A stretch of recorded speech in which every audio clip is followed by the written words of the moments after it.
This is not a dietary supplement. This is not chemotherapy. This is lifestyle.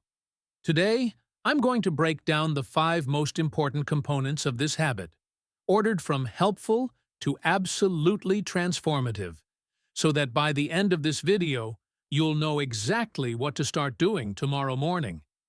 Now, I want to announce something to you in advance, because the first point on this list is something that 90% of people over 60 get completely wrong, and science suggests that fixing this problem could almost halve your risk of cancer. So don't skip that.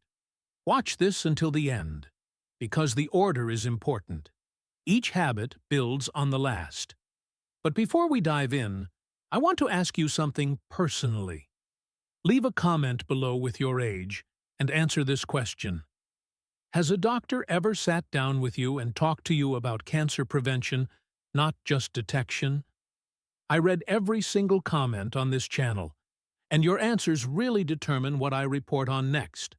So please take 10 seconds and share your opinion. Now, let's get started.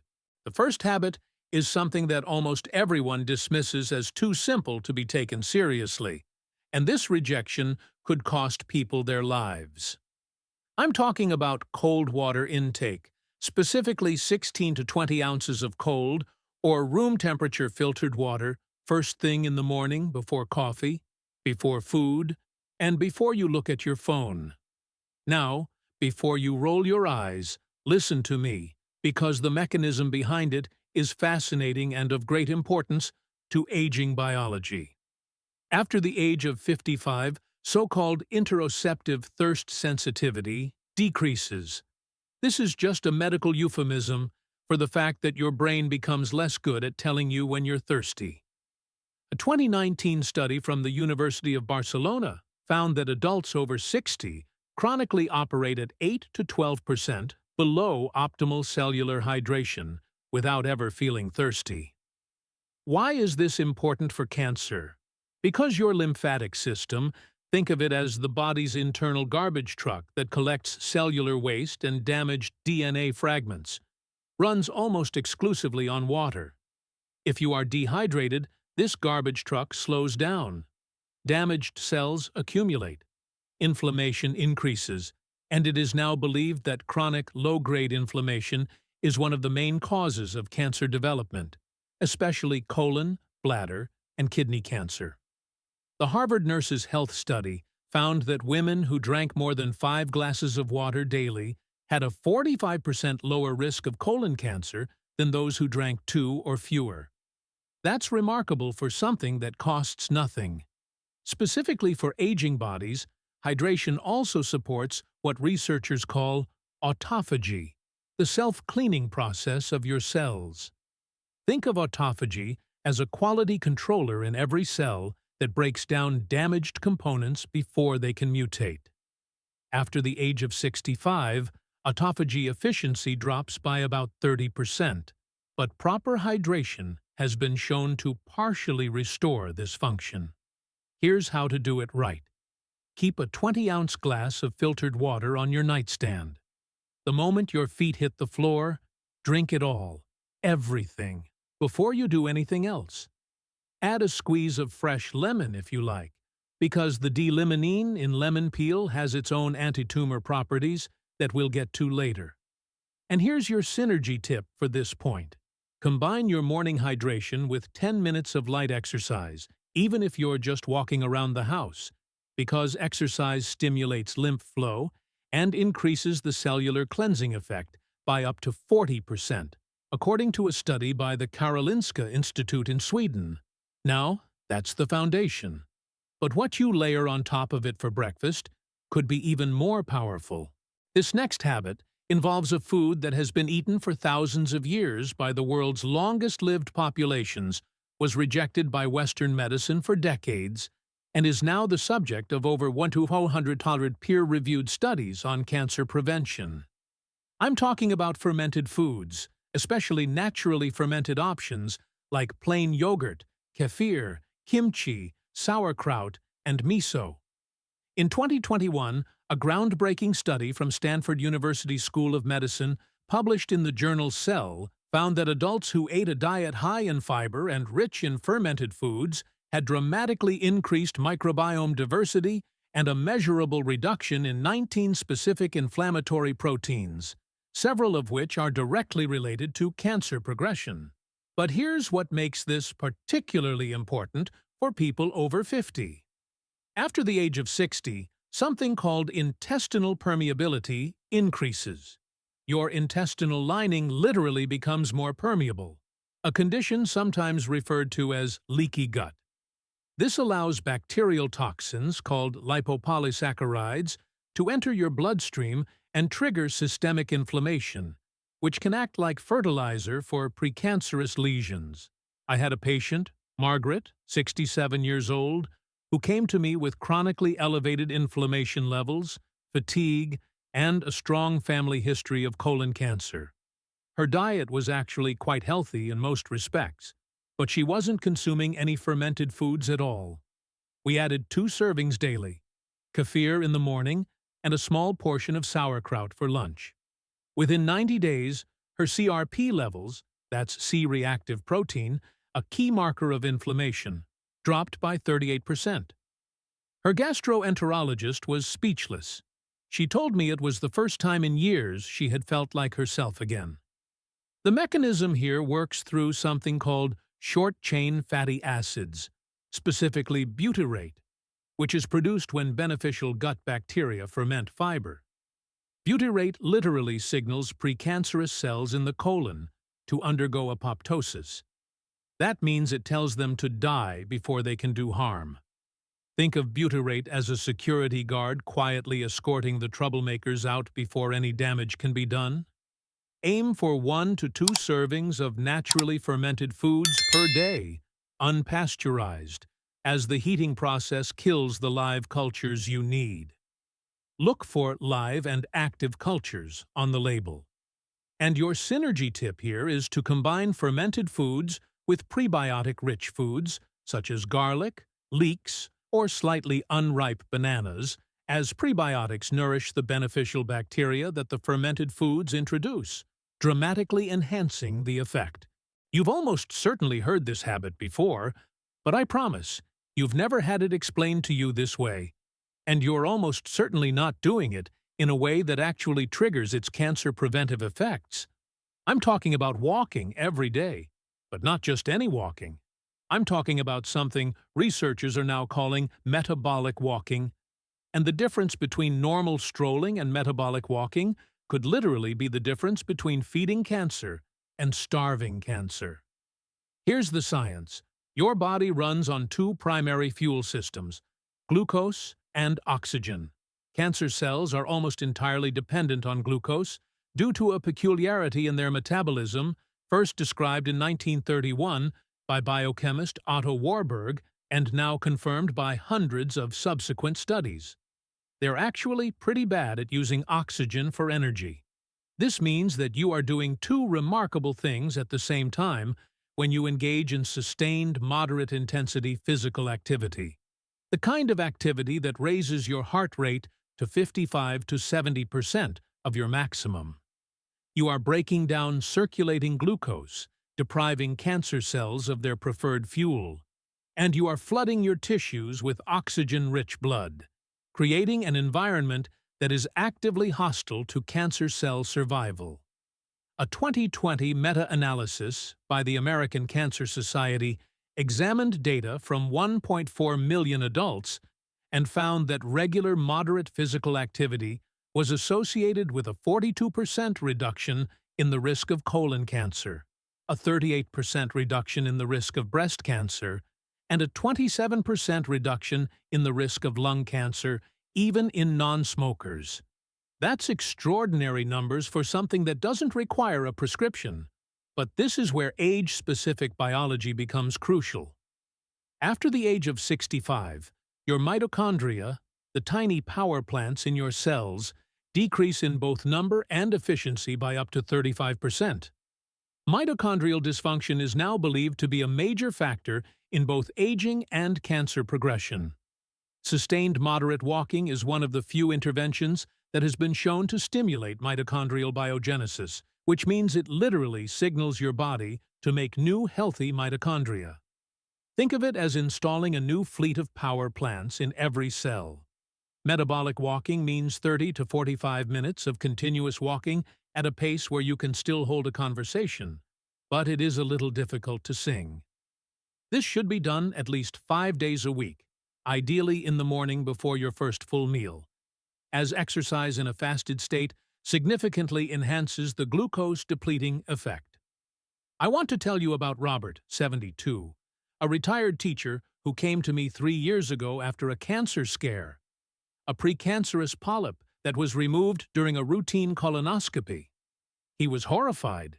He didn't exercise at all. We started him on a morning walking protocol, 35 minutes, 5 days a week. We combined it with dietary changes. At his 2-year follow-up colonoscopy, nothing. All clean. His oncologist specifically noted his dramatically improved inflammatory markers and called his recovery extraordinary. Robert told me walking felt like some kind of medicine. He was right. It literally is. For a synergy, combine your morning walk with your morning hydration from habit number 5, and if possible, walk in a place with natural light, because morning sun exposure regulates your circadian rhythm, which in turn controls immune surveillance, your body's cancer detection system. The combination is far more powerful than either alone. This next habit involves something you eat, and the way it fights cancer after 50 is unlike anything else in the nutritional literature. I am talking about a compound, actually a family of compounds, that are found in a very specific category of vegetables, and the research on their cancer-fighting mechanism in adults over 50 is some of the most compelling science I have come across in 25 years of research. I am talking about sulforaphane, the potent bioactive compound found in cruciferous vegetables: broccoli, Brussels sprouts, cauliflower, cabbage, and most potently, broccoli sprouts. Here's why this is so important for aging biology. In 2018, researchers at Johns Hopkins University published findings showing that sulforaphane activates a master genetic switch called NRF2. Think of NRF2 like the head of security for your DNA. When it is activated, it simultaneously triggers over 200 protective genes. Genes involved in detoxification, antioxidant defense, and most importantly, the repair of damaged DNA before it can mutate into cancer. And here is the age-specific tragedy that makes this so urgent. NRF2 activity decreases by about 40% between the ages of 50 and 70. Your DNA repair system quietly shuts down. Sulforaphane essentially reawakens it.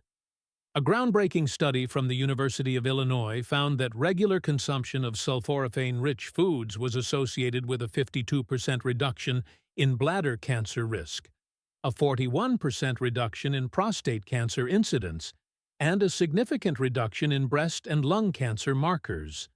And perhaps most notably, a study from Roswell Park Comprehensive Cancer Center found that sulforaphane actually targets cancer stem cells, the particularly dangerous cells that conventional chemotherapy often fails to eliminate, and that are responsible for cancer recurrence. Think of cancer stem cells as the generals of an army. You can wipe out the soldiers, but if the generals survive, they will rebuild. Sulforaphane goes after the generals. Now, here is the detail in the preparation that most people get completely wrong. Sulforaphane is not actually present in broccoli in its active form. It is created by a chemical reaction when you chew or crush the vegetable, which activates an enzyme called myrosinase. But here is the crucial issue. Cooking above 140 degrees 60 degrees Celsius destroys the myrosinase, which means that fully cooked broccoli provides very little active sulforaphane.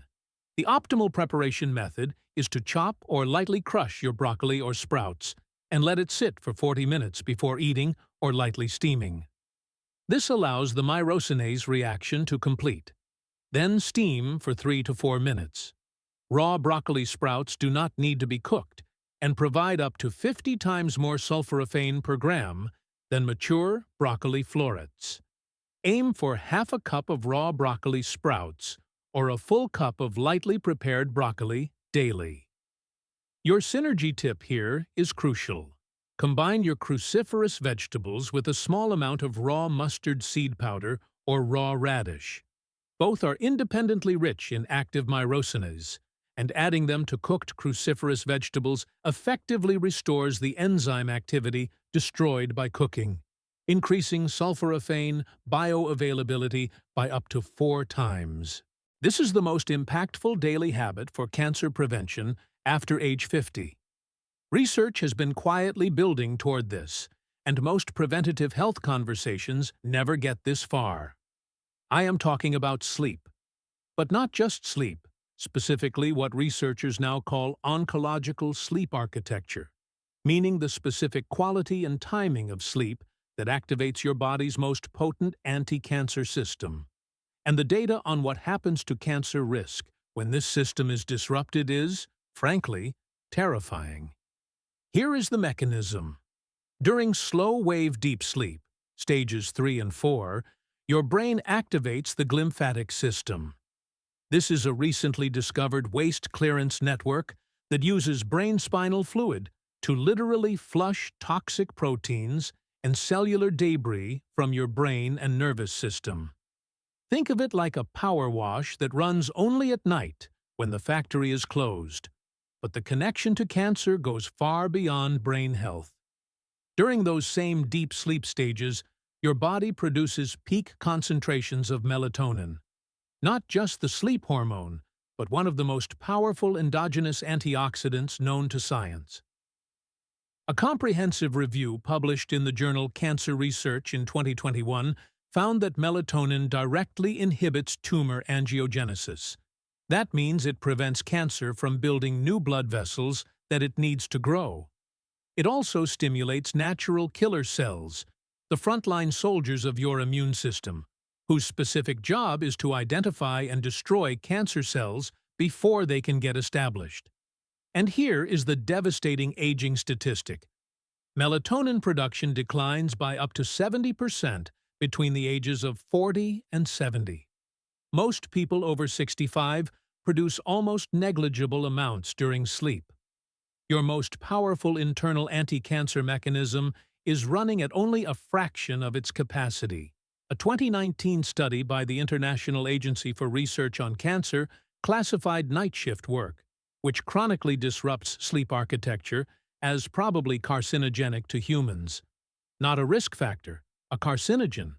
The same category as certain pesticides and industrial chemicals. That's how serious disrupted sleep is for cancer risk. I had a patient, Eleanor, 71 years old, a retired nurse who only slept 5 to 6 hours a night and woke up frequently. Her immune panel showed severely suppressed natural killer cell activity. We worked together on what I call a sleep recalibration protocol. Consistent bedtime at 10 p.m., complete darkness, room temperature lowered to 19 degrees Celsius, all screens turned off 90 minutes before bed, and a small dose of tart cherry juice at 8 p.m. for its natural melatonin precursors. Within 6 weeks, her sleep duration consistently reached 712 hours. At her 3-month follow-up, her natural killer cell count had increased by 47%. Her oncology team was amazed. The research is clear. Adults over 60 who consistently sleep 7 to 8 1 to 2 hours a night in a properly dark, cool environment have up to a 48% lower cancer mortality rate than those who sleep less than 6 hours. This is not an insignificant variable.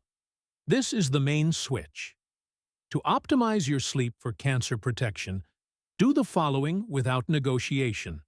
Set a consistent bedtime and wake time. Completely darken your room.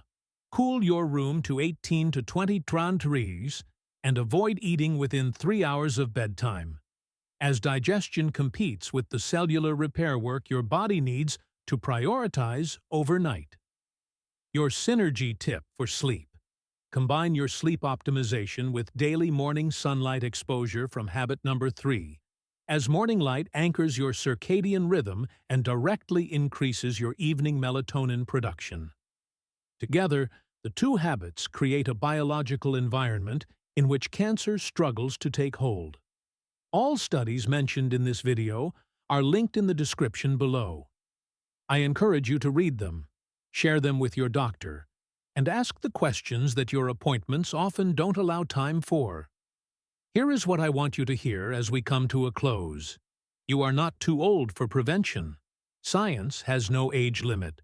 Whether you are 55 or 85, whether you have had cancer anxiety or have never thought about it, your body retains a remarkable ability to heal, defend, and regenerate when you give it what it needs. These 5 habits: morning hydration, daily fermented foods, metabolic walking, sulforaphane-rich cruciferous vegetables, and restorative sleep, are not exotic protocols. They are the conditions under which your biology was meant to thrive. They cost almost nothing. They don't require a prescription. And every morning, you have a new opportunity to begin. Your independence, your quality of life, your ability to be there for the people you love. That's worth 30 minutes of walking, a glass of water, and a bedtime. Don't let anyone tell you it's too late. The research says otherwise, and so do I. If this exploration of cellular defense has changed your view of your daily life, please subscribe to our channel and like this video. We uncover the biological truths that often go unspoken. Let's cultivate a healthier future together. The next breakthrough in longevity will soon be revealed. And now I want to hear from you. Which of these 5 habits will you start with first? And what has been your biggest obstacle to good sleep? Leave your answer in the comments. I read every single one.